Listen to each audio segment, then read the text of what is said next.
वपुए इनके चरण वंदन करुणा सतविघ्ने कृष्णाय वासुदेवाय हरे परमात्मने प्रणत क्लेशनाशाय गोविंदाय नमो।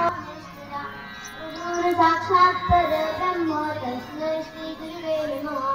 परमपूज्य आदरणीय ईश्वर सद्गुरूंचे वंदन, तसेच संत सेवानिष्ठ समस्त क्षत्र वृंद सर्वांचे अभिवादन।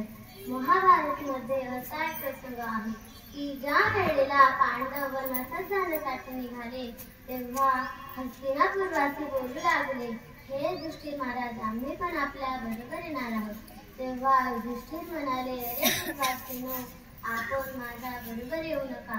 त्यावेळी हस्तिनापूरची प्रजा बोलू लागली, येषां त्रिण्यवदात्तानि विद्यारंगिरच्च कर्मच्च ते वास्ते समस्ताहि शास्त्रेभ्योऽपि गरीयसी असतां दर्शनं। वासुदेवाय हरे परमात्मने प्रणत क्लेशनाशाय गोविन्दाय नमो नमः। हरे नमः। ईश्वरो गुरुरात्मेति मूर्तिभेद विभागिने व्योमवद्व्याप्तदेहाय दक्षिणामूर्तये नमः।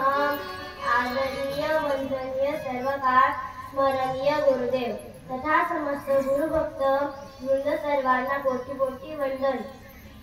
गगन चढ नीरज पवन प्रसंगा नीच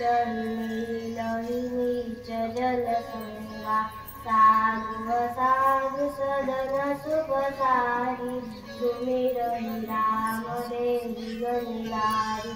संसारातील प्रत्येक व्यक्ती जन्मत निर्विकार असतात.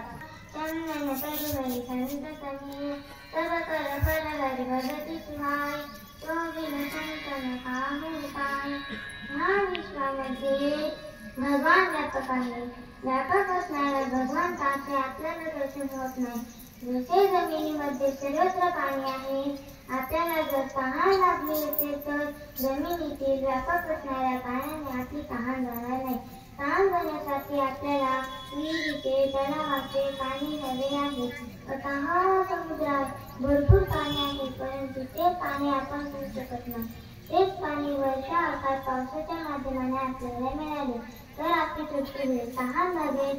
तसेच तुमच्या आमच्या सर्वांच्या जीवनामध्ये पूर्णता प्राप्त करण्यासाठी सद्गुरू आहेत, संत आहेत, भगवान सागरासारखे आहेत. समुद्राच्या पाण्याने आपली तहान जाणार नाही. तेच पाणी ढगाच्या रूपाने पावसाच्या रूपाने आपल्याला मिळाले तर आपली जीवनाची तृप्ती होईल. संत सद्गुरू हे खारे पाणी